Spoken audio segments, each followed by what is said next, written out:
Ça fait pas très bon vivre en ce moment dans les entreprises, on va dire les entreprises digitales américaines, avec 10 000 licenciements qui sont prévus du coup. Donc la catastrophe continue, on va dire, au niveau des entreprises du digital. C'est vraiment, vraiment compliqué en ce moment et je trouve que c'est assez flippant. On va parler d'Apple également. Apple qui du coup s'est fait un peu tacler. Apple qui est censé être un peu le défenseur, on va dire, de la liberté, de la liberté de ses utilisateurs, enfin en tout cas de la protection des données de ses utilisateurs, et qui du coup, finalement, ne montre pas patte blanche. Donc on reviendra là-dessus. Ensuite, on a une petite actualité sur... merci beaucoup Alexis, qui fait partie de la communauté. Merci beaucoup de nous rejoindre. On a une actualité sur Renault. Je ne vais pas vous la montrer celle-ci parce que vraiment, je trouve que c'est l'actu la plus cool. Donc l'entreprise Renault qui a monté son métaverse. Alors, je n'aime pas du tout ce type d'actualité où on marque en gros métaverse et ça fait très putaclic. Mais là, pour le coup... alors je vous le dis de suite, c'est pas un métaverse clairement, mais ce qu'ils ont fait est vraiment vraiment très cool et donc je vais pas vous montrer l'article, on regardera ça tout à l'heure. Et puis on parlera également d'AMP, donc AMP Accelerated Mobile Page, qui est quelque chose que vous connaissez peut-être et qui est visiblement voué à mourir. Donc on reviendra là-dessus. Donc ça c'est pour les actus principales et après j'ai quelques petites actus supplémentaires qui sont plus on va dire à titre d'information en quelque sorte. Donc ce ne sera pas des articles qu'on va détailler à proprement parler. C'est plus voilà, des infos que je vous partagerai ça et là. Voilà pour le programme. Alexis, bonjour à tous et bienvenue à toi. Je règle rapidement mon micro parce que je m'entends pas parler, c'est chiant.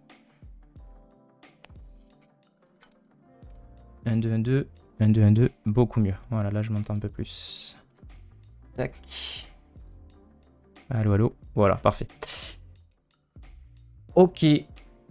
Alors on démarre sans plus attendre du coup avec la première actualité. Première actu du coup sur Amazon. Bon, vous avez vu un petit peu l'actualité, je pense. On en a parlé aussi pas mal ces derniers temps. Il y a eu vraiment, vraiment du ménage, on va dire, côté...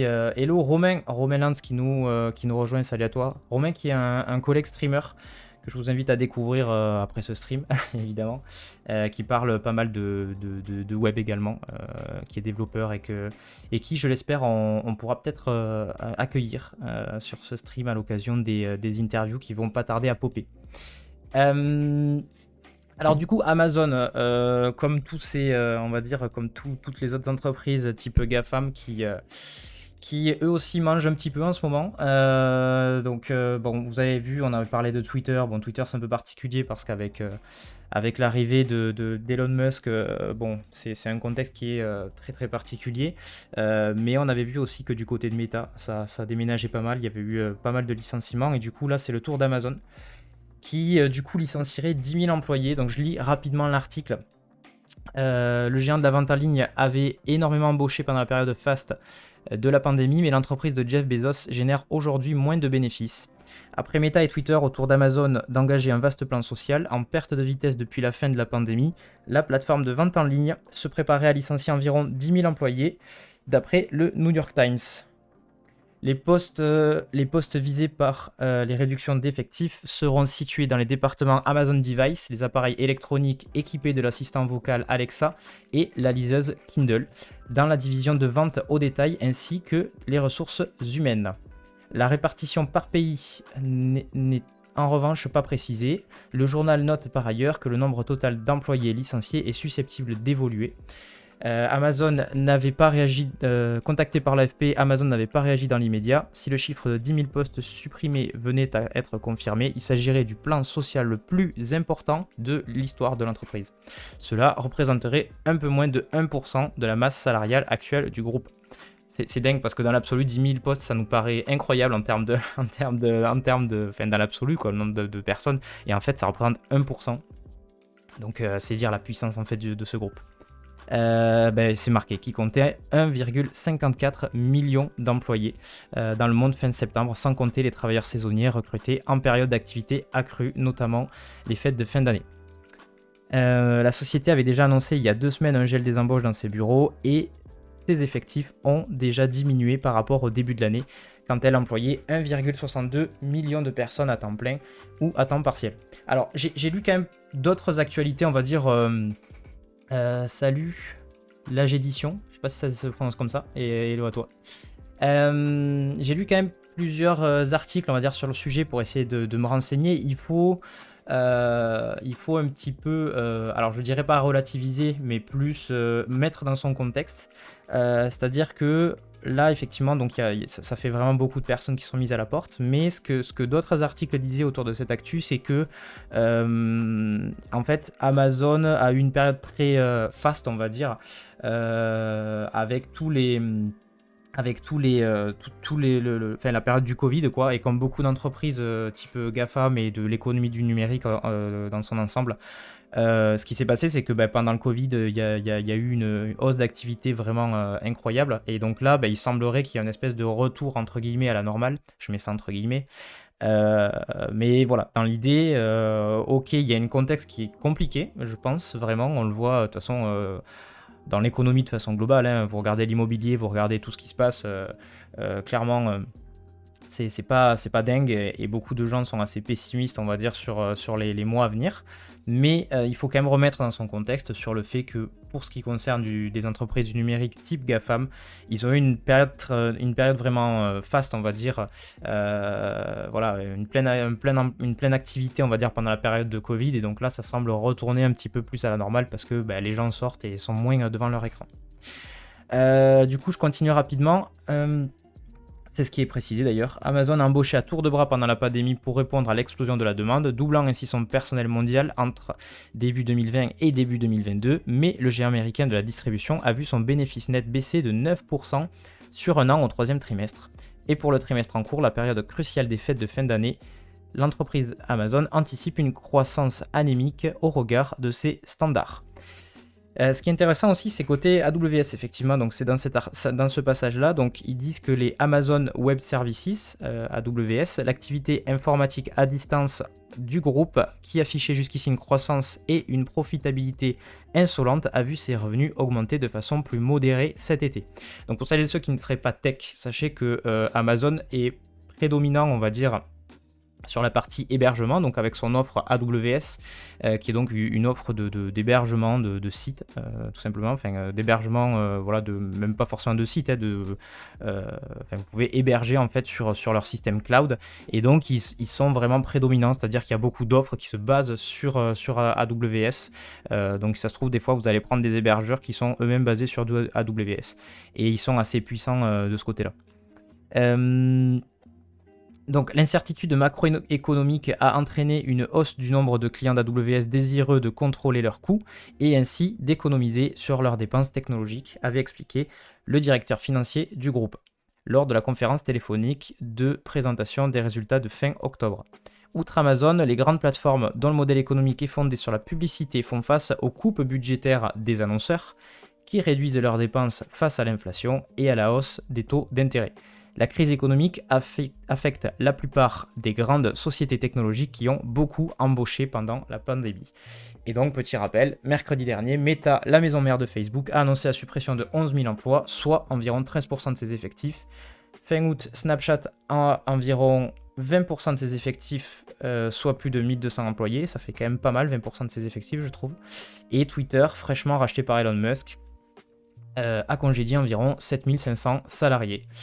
Enfin, de sociétés de la Silicon Valley, le spécialiste du service de paiement en ligne Stripe et la plateforme de réservation de voitures avec chauffeur Lyft ont récemment annoncé des licenciements de grande ampleur. Donc ça déménage pas mal, hein. Ça déménage pas mal. C'est pas vraiment de très bon augure pour personne, je pense. Voilà, je crois qu'avoir vu, alors ça c'est à reconfirmer, mais je crois que c'était aussi côté PayPal que c'était moyen en termes d'activité. Donc ouais, j'ai l'impression que c'est difficile.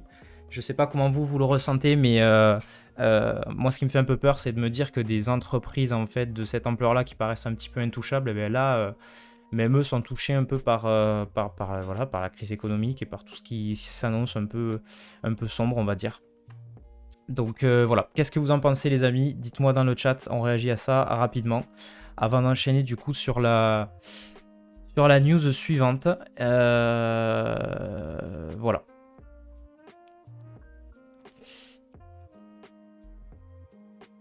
Moi, j'avoue que ce qui m'effraie un petit peu, là, je suis en plein dans la partie immobilière, alors pour un projet perso, et quand on voit les prix en fait qui déménagent, parce qu'aujourd'hui, là où je projetterais d'acheter, franchement, c'est les prix comparés à ce qui se pratiquait il y a ne serait-ce que 5 ans sont juste incroyables, et on prend ça un peu de plein fouet. Et quand je vois en fait toutes ces entreprises en plus qui sont touchées, je me dis que c'est pas possible, et que d'ici quelques mois, je sais pas trop, je suis pas trop spécialiste économique, mais j'ai peur que ça tombe pas mal, et je sais pas trop comment est-ce que tout le monde va se relever de ça. Bon, alors en tout cas, on continuera à suivre. J'ai pas fait trop d'actu ce matin sur Twitter, parce que bon, en fait, il s'en passe tellement côté Twitter que je vous avoue que c'est difficile à suivre. Je pense qu'on va laisser un petit peu poser côté Twitter. J'essaierai de faire de temps en temps des petits rappels, des petits pings en fait pour faire en sorte que on ait un point de situation. Mais étant donné que chaque jour il y a une nouvelle actu, je me suis dit bon, on va peut-être laisser poser de ce côté-là et on fera un bilan à la fin. Allez, on va rapidement du coup enchaîner sur l'actualité suivante. Margot qui dit compliqué, mais le digital est loin d'être mort. Peut-être qu'ils avaient aussi beaucoup embauché pendant le Covid, car il y avait beaucoup de demandes. Ouais, c'est pour ça, ce que je disais, il faut remettre après dans son contexte. C'est-à-dire que il y a eu une période vraiment, une très très bonne période en fait pour la partie digitale, notamment les réseaux sociaux. Et donc effectivement, je pense qu'il y a eu une demande grandissante, et ponctuellement, ça a dû embaucher à tour de bras. Donc c'est pas forcément synonyme de catastrophe, mais ça fait peur quand même, parce que bon, 10 000 employés, quand tu vois, c'est 10 000 familles en gros qui vont pas profiter d'un salaire. C'est un peu flippant, et quand ça te touche toi, je pense que tu dois le prendre vraiment de plein fouet, quoi. Alors on enchaîne sur l'actualité suivante, et donc Apple qui s'est fait remarquer, mais pas dans le bon sens cette fois-ci.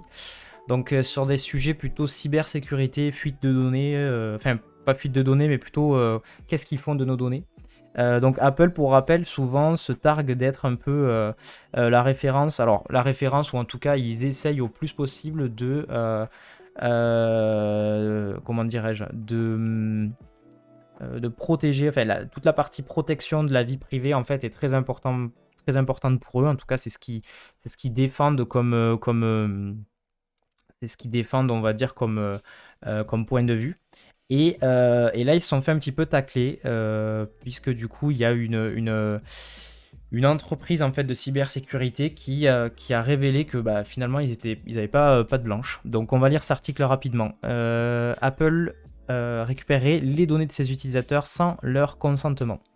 L'entreprise américaine de cybersécurité MISC a révélé que l'entreprise de Cupertino collectait les données de ses utilisateurs, même lorsque ces derniers manifestaient leur refus explicite lors de la configuration de leur appareil.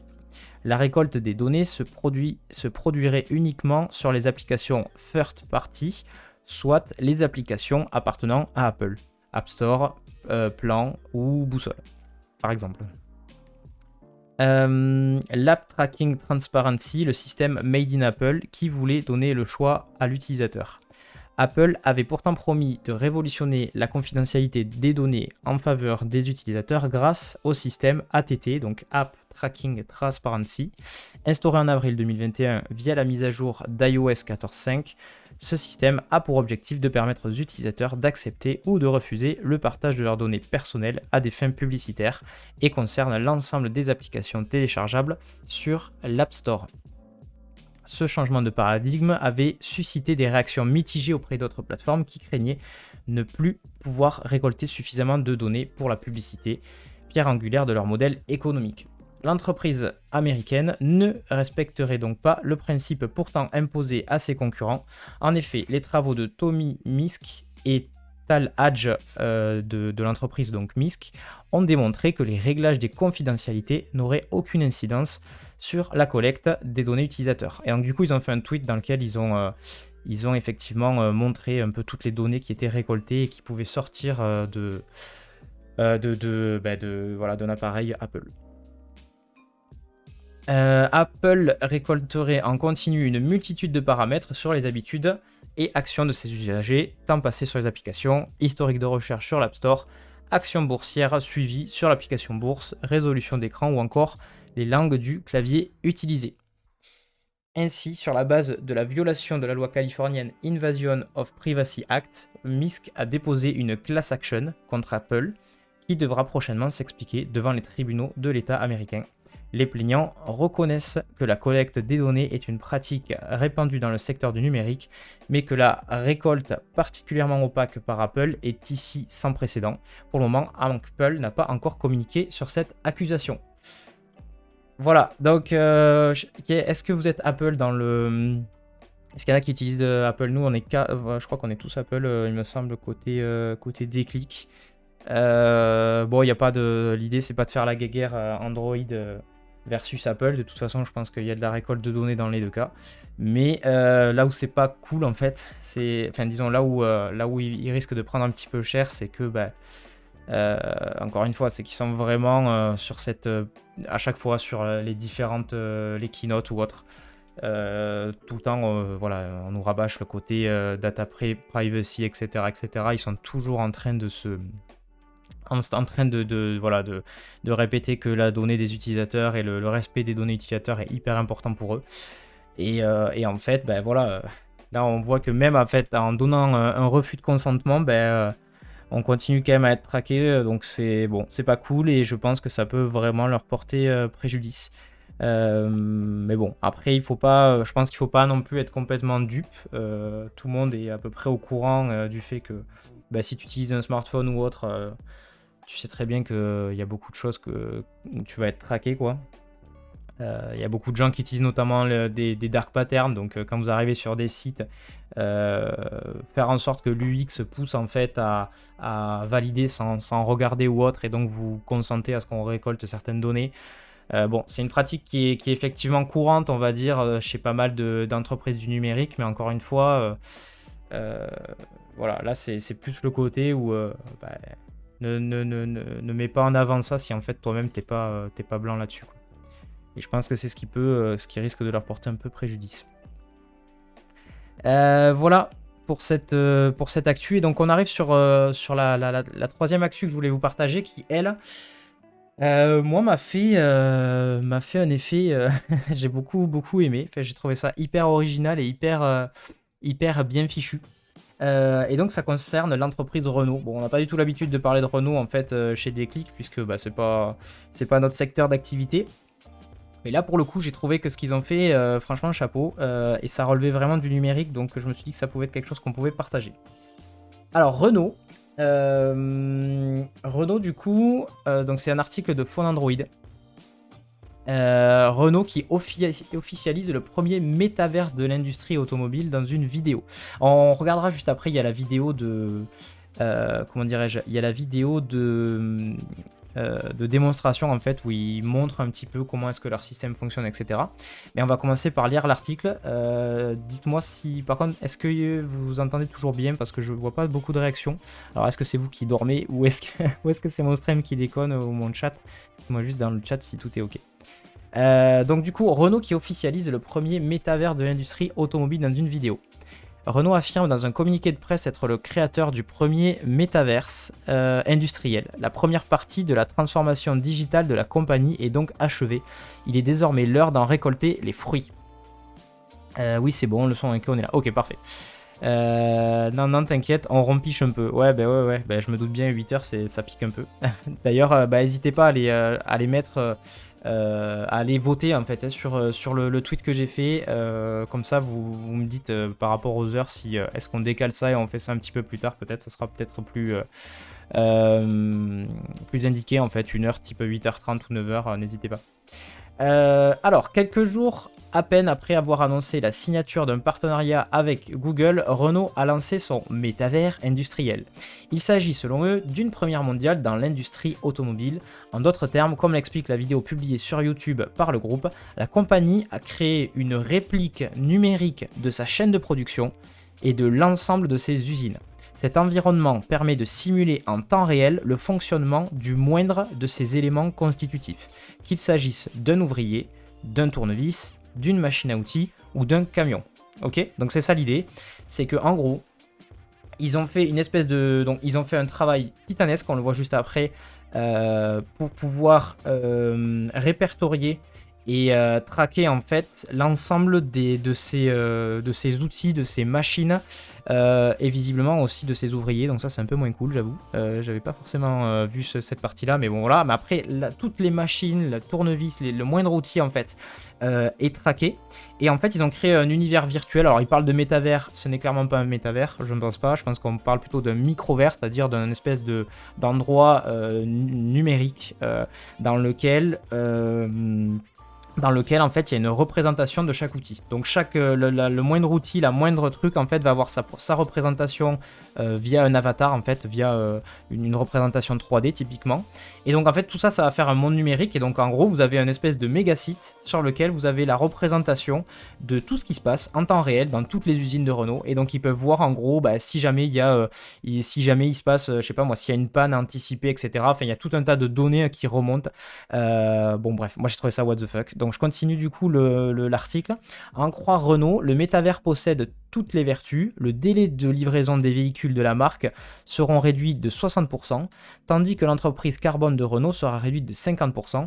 Il permet également de baisser les coûts en réduisant les stocks à leur strict minimum par exemple. Au total, les économies réalisées devraient être de l'ordre de 580 millions d'euros à l'horizon 2025.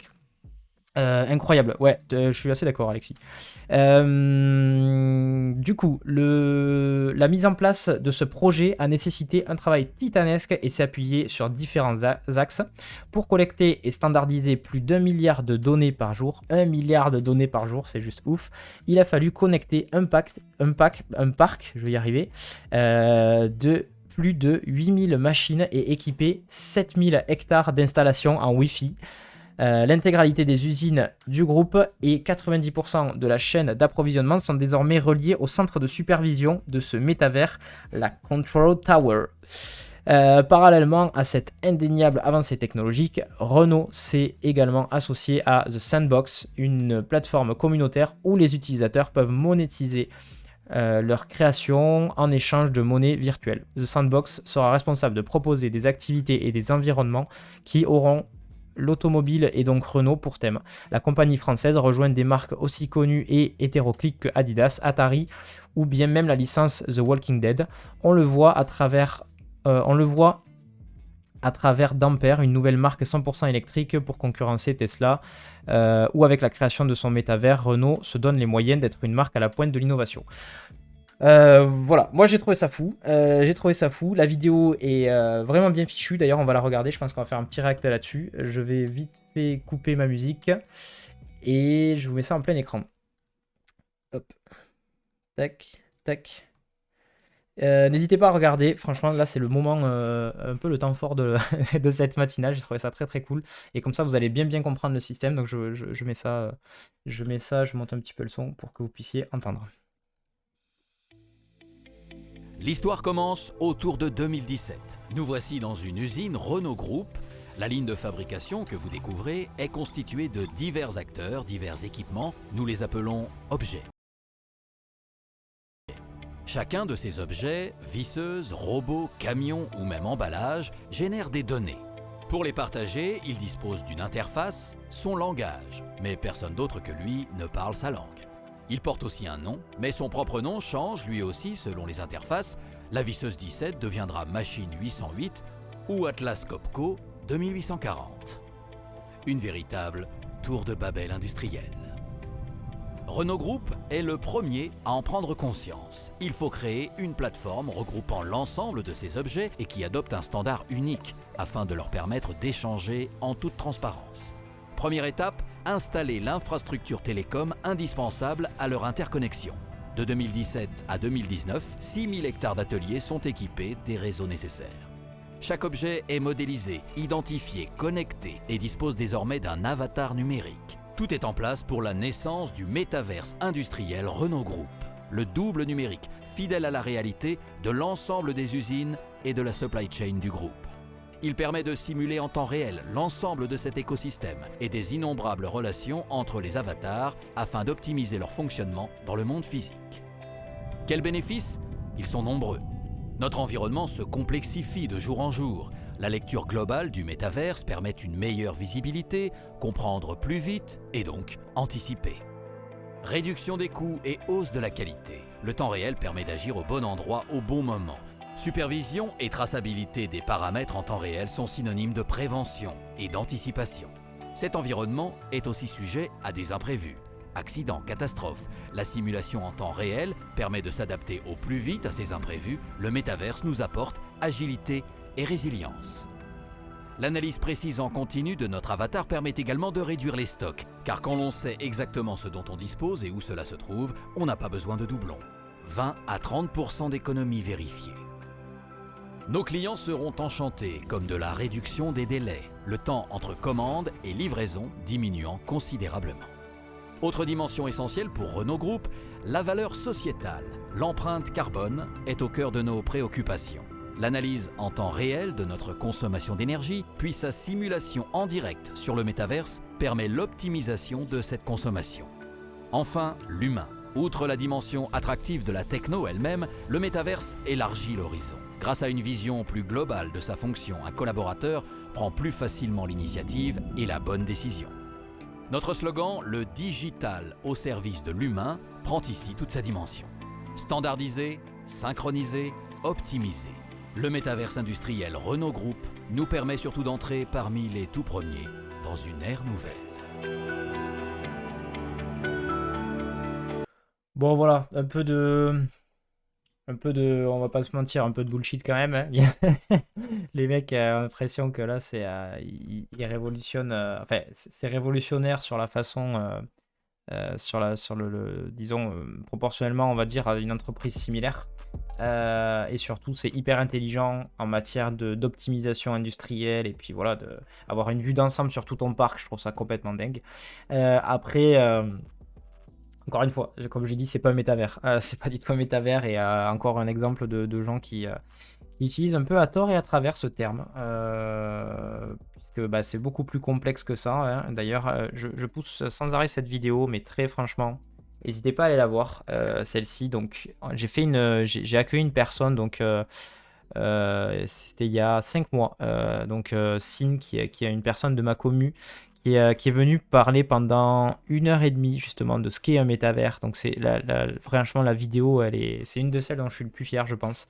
Il définit précisément en fait de quoi il s'agit. Il va faire d'abord toute une partie, alors j'ai chapitré parce que la vidéo est assez longue, mais grosso modo il y a une partie donc introduction, tout ce qui est origine, donc il vous explique en gros d'où est-ce que ça puise son origine le métavers, parce qu'on en entend parler depuis un an, enfin plus, je dirais maintenant 2-3 ans en fait depuis l'annonce de Facebook, mais en réalité ça date des années 90, même un peu avant dans de la littérature ou dans des films. Donc il fait toute la partie historique, après il montre aussi les premières formes de métavers, et puis surtout après il définit ce qu'est précisément un métavers et pourquoi on n'y est pas du tout et pourquoi on est très loin techniquement de mettre en place un métavers. Donc cette vidéo est vraiment ouf, n'hésitez pas à aller la voir parce que bon moi je m'en fous un peu du côté je vais faire des vues, c'est plus parce que franchement je trouve qu'il y a beaucoup de gens qui utilisent ce terme à tort et à travers alors que c'est quelque chose qui risque peut-être d'arriver un jour. Et de tous nous toucher, nous acteurs du digital. Mais ça m'énerve un peu quand je vois ce terme employé, en fait, notamment ici, alors qu'en fait, ça n'a rien de métavers, c'est beaucoup plus complexe que ça. En réalité, par contre, en revanche, je veux dire, par contre, je trouve ça très très stylé ce qu'ils ont fait ici, Renault. Le côté économie d'échelle, le côté optimisation, le fait d'avoir une empreinte carbone moins importante. Ça c'est très très cool. Après bon, ça c'est leur discours commercial, hein. Faut savoir si véritablement, je sais pas si c'est vraiment des enjeux pour eux ou autres, mais bon dans tous les cas ça sera des enjeux pour tous. Margot, pour avoir visité monter une usine de construction de véhicules. Je comprends que ce projet est nécessaire pour les constructeurs, c'est ouf. Ouais. Bon, alors moi, je suis pas du tout aficionado de la partie constructeur, etc. Mais je trouvais ça intéressant de voir en fait une application concrète, de pouvoir voir en fait à grande échelle ce que ça donne de créer comme ça, en fait, de se baser sur l'idée du métaverse, on va dire, et d'en faire quelque chose de beaucoup plus concret. Donc voilà, d'arriver à grande échelle pour une entreprise comme Renault. Arriver à grande échelle à traquer l'ensemble de ces outils et de voir en temps réel ce qui se passe pour pouvoir intervenir en cas de problème, etc. etc. Ça c'est méga stylé. Ce que je regrette un peu en revanche, c'est que j'ai l'impression que la vidéo qu'on a vue est un peu... je pense que c'est une représentation, mais c'est pas la tête qu'a vraiment le logiciel définitif. Enfin, je pense pas, ou alors c'est que c'est vraiment très stylé, mais à mon avis c'est pas du tout ça. Là c'est plus une vidéo de promo. J'aurais bien voulu voir en fait l'interface web, en gros, de quoi il s'agit, comment est-ce que ça fonctionne, etc. etc. Mais bon, peut-être qu'ils n'ont pas encore suffisamment avancé là-dessus, j'en sais rien.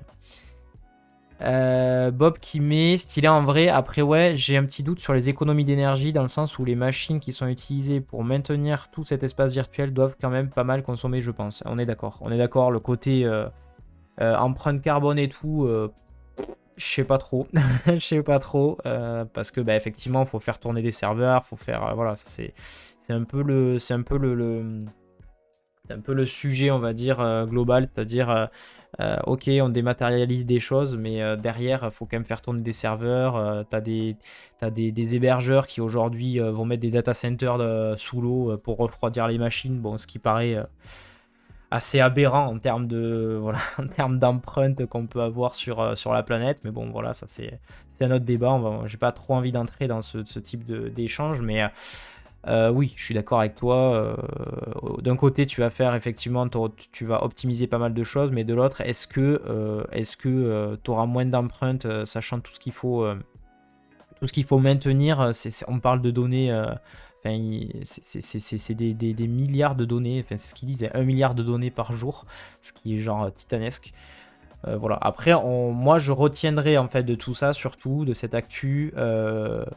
L'idée en fait en soi de se dire très concrètement on peut faire ça a des applications dans des domaines comme l'industrie automobile et plein d'autres, hein. Et d'ailleurs je pense qu'ils auraient raison de prendre un peu en exemple leur modèle et d'aller l'appliquer, enfin peut-être de vendre des prestations, on va dire, de conseils pour d'autres boîtes qui voudraient faire pareil, parce que franchement être arrivé à faire ça, c'est un projet qu'ils ont monté, donc visiblement ça fait plusieurs années. Je sais plus où est-ce qu'ils le mettent dans l'article, mais en gros, voilà, il a fallu équiper tous les sites, etc., etc. Pareil, il a mis en place des Wi-Fi sur plusieurs hectares. J'imagine pas ce que ça a dû être. Mais je pense qu'il y a beaucoup d'autres entreprises qui vont être hyper intéressées, et pas que dans l'industrie automobile, pour pouvoir faire de l'optimisation industrielle et traquer en temps réel un peu tout ça, et avoir une représentation visuelle surtout. Ce côté 3D avatar est hyper intéressant, je pense, pour que visuellement on puisse assez rapidement intervenir en cas de souci, faire remonter des données de leur machine, etc., etc. Voilà, bon, ça c'était c'était un peu l'article qui, moi, m'a fait le plus réagir. Et j'ai trouvé ça très cool, même si c'est pas en lien direct avec du web, ça reste quand même cette notion de métavers, ou plutôt de microvers, je pense, dans leur cas. C'est-à-dire une espèce de monde digitalisé, on va dire, un espèce d'équivalent à la réalité, mais digitalisé. Ok, on va terminer du coup avec un dernier article, et puis après je vous partagerai rapidement quelques petits tips et astuces. Donc du coup, un dernier article que je voulais vous partager, c'est le Journal du Net. Le Journal du Net qui poste et qui parle du coup d'AMP. Je sais pas si ça vous parle dans le chat AMP. Est-ce qu'il y en a qui ont déjà testé cette techno? Donc on lit rapidement l'article. Pensé pour alléger les pages web sur le mobile et améliorer le chargement de ces dernières, le format AMP pour Accelerated Mobile Pages a été lancé en février 2016 et s'adressait avant tout aux médias, à qui Google promettait une meilleure mise en avant. Las après l'annonce de la suppression du pictogramme AMP dans le carrousel d'actualité en juillet 2021, puis par la simplification de la gestion des contenus sur Google News, en ne en ne poussant plus les résultats AMP dans l'application, les éditeurs peuvent se poser la question de l'intérêt de rester sur ce format. Donc je trouve que la phrase est super mal tournée, on comprend rien. En gros, l'idée c'est donc AMP, c'était le but en fait de tout ça, c'était de proposer aux éditeurs un format qui soit hyper léger pour de l'actualité. Et donc la promesse c'était de dire ok, si jamais vous vous soumettez à ce format AMP, ben en fait, nous on va vous mettre un petit macaron en gros compatible AMP et puis vous pousser vachement au niveau des résultats de recherche et du donc il parle du carrousel d'actu. Donc voilà, l'idée c'est ça, c'est un peu comme vous allez faire de l'optimisation SEO, bah, vous allez être poussé par le moteur de recherche ou vous allez faire une page qui est plus rapide et moins lourde, qui a des temps de chargement hyper intéressants, ben boum, on va vous pousser. Là c'est pareil, du coup, c'est ce format AMP qui était principalement destiné du coup aux éditeurs de contenu. Sauf que là, en gros, là où le bas blesse, c'est que maintenant, on a eu donc récemment une suppression de ce fameux pictogramme AMP. Donc plus de pictos, plus de mise en avant. Et puis, il y a ici voilà, l'apparition de Google News, enfin les évolutions qu'il y a eu sur Google News.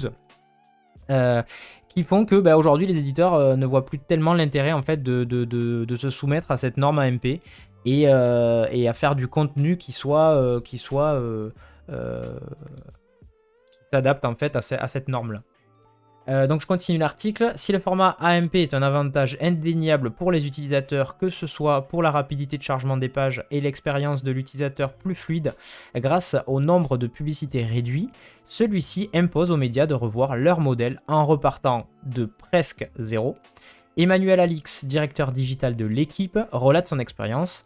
Un test a été effectué au tout début d'AMP, ça a rapporté du trafic effectivement, mais les contraintes publicitaires très fortes nous ont poussé à arrêter ce format. Fin de citation. Un affranchissement rendu possible car la performance des articles a été travaillée en amont. Alors après, on a un autre exemple du coup, donc Delphine Binet, responsable SEO du site leparisien.fr, reste assez mitigée sur l'utilité de l'AMP. Au début, c'était plutôt intéressant avec le carrousel AMP, car cela permettait de mettre en avant des sites qui n'avaient pas fait le travail d'améliorer leur performance sur mobile. De fait, ça a pu aider au positionnement, maintenant ce n'est plus le cas. Donc voilà, visiblement, il y a eu de l'évolution, on va dire. Au début, c'était intéressant, maintenant, on n'en voit plus trop l'utilité. Si certains médias comme l'équipe se séparent de ce format, il reste encore utilisé. Pendant longtemps, nos articles abonnés n'étaient pas sur AMP, ça fait très peu de temps qu'on les a, à peine quelques mois, explique Delphine Binet. Néanmoins, ce format tend à reculer au profit des articles non AMP en cause, l'annonce en mai de la mise à jour page expérience, l'augmentation de l'importance des Core Web Vitals, de l'amélioration des performances, etc., etc. Aujourd'hui, on tend vers la fin de l'AMP. Bon, voilà, grosso modo, c'est un peu la conclusion.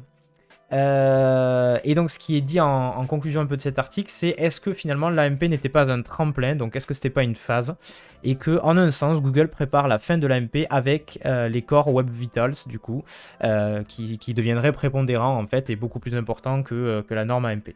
Mais du coup ça aurait agi comme un déclic, d'ailleurs je trouvais ça rigolo le petit clin d'œil, pour améliorer l'UX et permettre de faire la transition pour les éditeurs de toute taille. Ça nous a permis de nous préparer à ne plus utiliser AMP si Google déprécie ce format, explique Delphine Binet. En attendant que Google prenne une décision, le format AMP a déjà rempli ses objectifs.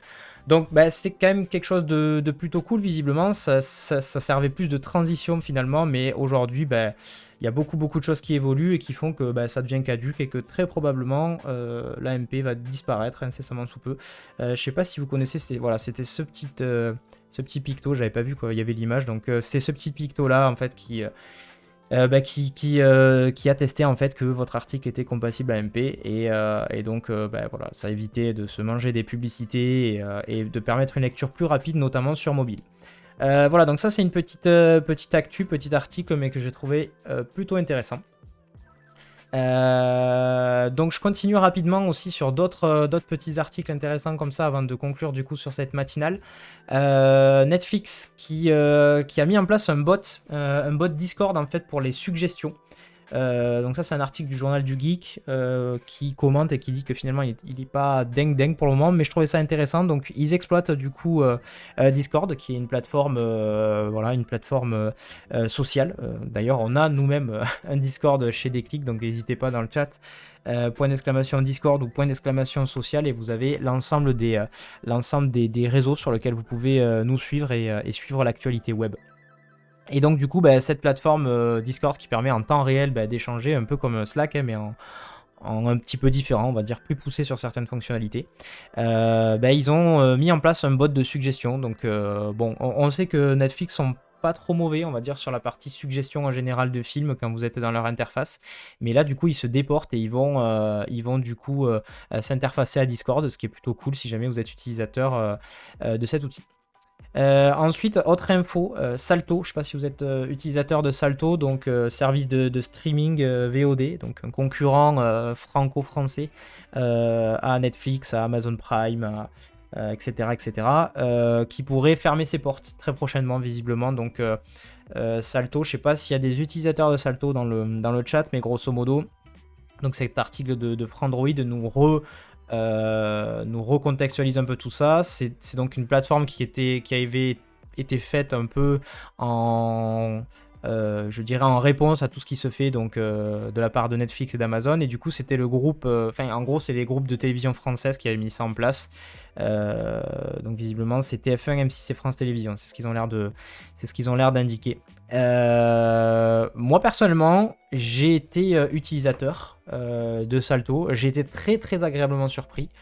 Parce que très souvent en fait on décrit un peu la technologie française, genre en France on n'est pas forcément vu comme je crois que c'était Naotech qui en parlait et qui disait c'est ça, hein, c'est un produit français, bof, ça doit pas être terrible au niveau technologique. Et franchement, moi je trouve ça bien mieux en termes d'UX, en tout cas sur l'interface utilisateur, je trouve ça hyper bien fichu par rapport à Amazon Prime. Bon, Netflix est vraiment très très cool, donc je comparerai pas forcément à Netflix, mais par contre, vous allez sur un Amazon Prime et vous allez sur Salto, je trouve que l'expérience est vraiment bien meilleure, donc franchement chapeau à eux. RIP Salto, dit Benta. Margot, j'ai un pote qui a travaillé sur ce projet, c'est un énorme échec car il y avait un budget colossal. C'est dommage car c'était bien fait. Écoute, ça serait hyper intéressant de l'accueillir peut-être ton ami. Après je sais pas dans quelle mesure est-ce qu'il pourra parler de ce projet là, mais tu vois, l'accueillir peut-être sur le stream et faire une interview. Parce que franchement moi je suis assez d'accord, j'ai trouvé ça vraiment très cool. Ça m'étonne pas qu'ils ont mis du budget parce que franchement... Salto, moi j'ai trouvé ça très très cool comme je vous dis, autant sur la partie expérience que tout le reste. Après c'est vrai qu'au niveau des contenus, bon voilà, c'était des séries françaises, des émissions françaises, des choses comme ça. Peut-être que ça n'a pas encore disons la puissance des séries qu'on peut trouver sur du Netflix ou sur du Canal+ par exemple. Mais franchement, pour ce qui est de l'outil, parce que moi je retiens surtout ça en fait, c'est-à-dire que le contenu en soi est méga important, on est d'accord, c'est pour ça qu'on y va, mais il faut retenir le projet Salto, c'est-à-dire la plateforme qu'ils ont mis en place et l'outil en fait, parce qu'après, tu peux faire des accords avec d'autres entreprises des entreprises avec des... je sais pas comment ça fonctionne, comment ça fonctionne les droits, on va dire, mais en gros t'achètes les droits de films ou de séries, et puis au niveau contenu ça tient la route, mais l'outil en soi c'est quelque chose qui est quand même prépondérant et que tu changes pas comme ça du jour au lendemain. Et franchement quand je vois ce qu'ils ont réussi à monter, moi j'ai trouvé ça vraiment cool. Et donc visiblement, bon alors c'est pas définitif le clap de fin, mais ils ont l'air de, je crois que j'ai lu l'article, ils devaient statuer, je sais plus c'est quand, ouais, en novembre. Je sais plus quand est-ce que c'est, pardon. En novembre, du coup, ils vont un peu trancher en fait entre eux, savoir si le projet s'arrête définitivement ou pas. Donc n'hésitez pas à aller profiter encore de cette plateforme si jamais vous êtes utilisateur, utilisatrice. C'était sur Lyon. Ok, ouais, non, mais après, bon, même une interview à distance, ça peut se faire, ça peut être très cool.